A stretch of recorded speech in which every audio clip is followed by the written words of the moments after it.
Dhul-Qarnayn et Khidr, la sagesse divine. Dans la précédente vidéo, nous avons exploré les nombreuses identités de Dhul-Qarnayn et découvert pourquoi cet homme est une figure si mystérieuse et centrale dans l'histoire. Il a été surnommé l'homme aux deux cornes et ses voyages l'ont conduit à l'est et à l'ouest. Mais pourquoi et quel lien a-t-il avec Khidr? À cette époque, la sagesse atteignait son apogée. Si nous nous demandions aujourd'hui si nous sommes sages, nombreux seraient ceux qui diraient oui en s'appuyant sur les progrès technologiques tels que les voitures, les avions ou l'Internet. Mais est-ce vraiment cela, la sagesse? Ces outils représentent-ils un véritable progrès humain? Quand nous regardons le passé, nous avons tendance à penser que nos ancêtres étaient moins évolués. Mais cela est une illusion. René Guénon, Abdel Wahid Yahya, a bien mis en lumière cette illusion du faux progrès. Ce que nous appelons progrès n'est souvent que du progrès matériel, qui n'a pas nécessairement amélioré notre qualité. Les avancées matérielles s'accompagnent souvent d'effets secondaires indésirables, que ce soit pour notre planète, notre santé ou même notre âme. Les civilisations anciennes n'avaient peut-être pas de voitures ni d'avions, mais elles détenaient des connaissances bien plus profondes que celles que nous avons aujourd'hui. Ils ne souffraient pas de l'absence de technologie moderne, tout comme nous ne souffrons pas de l'absence de technologie future. C'est en réalité une création de besoin qui ne fait qu'alourdir notre attachement aux choses matérielles et au monde d'ici-bas. Maintenant, revenons à Dhul-Qarnayn et à sa quête de la source de vie, une eau légendaire capable de conférer l'immortalité à celui qui en boirait. Il organisa une expédition avec 300 hommes pour partir à la recherche de cette source en direction du pôle Nord. Pourquoi le pôle Nord? Dhul-Qarnayn et ses hommes avaient découvert quelque chose d'unique à cet endroit. Ils croyaient qu'il existait là une ouverture métaphysique, un portail menant à cette fameuse source de vie.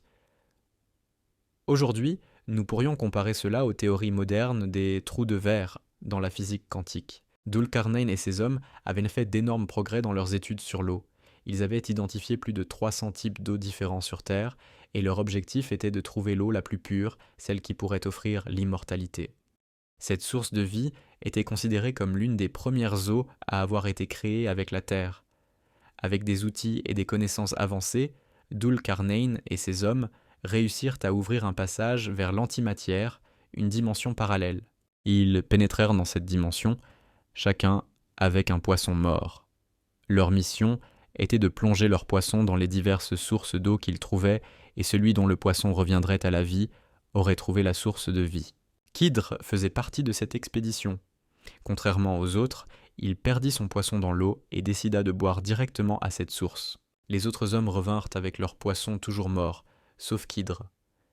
Dhul-Qarnayn, après l'avoir interrogé, comprit humblement que Dieu avait voulu que ce soit Khidr et non lui qui obtienne l'immortalité. Si Khidr n'avait pas perdu son poisson, il aurait apporté cette eau à Dhul-Qarnayn, mais cela n'était pas dans le plan divin. Cela montre bien que ce n'est pas toujours ce que nous désirons qui se produit, mais ce qu'Allah a décrété dans sa... Allah mentionne Dhul-Qarnayn et Khidr dans le Coran car leurs histoires sont des paraboles qui se répètent à travers l'histoire. Voilà, chaque parabole peut être un archétype qui se reproduit dans le temps, notamment à la fin des temps, durant la période de l'imam Mahdi. Allah dit à propos de Dhul-Qarnayn: nous lui avons donné accès à toute chose, et il suivit l'une des voies que nous lui avions montrées. Cela signifie que Dhul-Qarnayn bénéficiait d'une assistance divine. Allah plaçait des causes et des signes devant lui, et Dhul-Qarnayn choisissait la voie à suivre en fonction de cette guidance. Dans la prochaine vidéo, nous explorerons un autre aspect fascinant de l'histoire de Dhul-Qarnayn. Au cours de ses voyages, il atteignit une source boueuse, là où le soleil semblait se coucher, et fit face à un peuple mystérieux. Allah lui donna alors un choix, les châtier ou être bienveillant envers eux. Pourquoi cette rencontre était-elle si importante, et comment ce choix reflète-t-il la mission spirituelle de Dhul-Qarnayn? Rejoignez-nous pour découvrir l'une des décisions les plus marquantes de sa vie et la manière dont Allah lui accorda un pouvoir immense et une liberté de décision sans égale.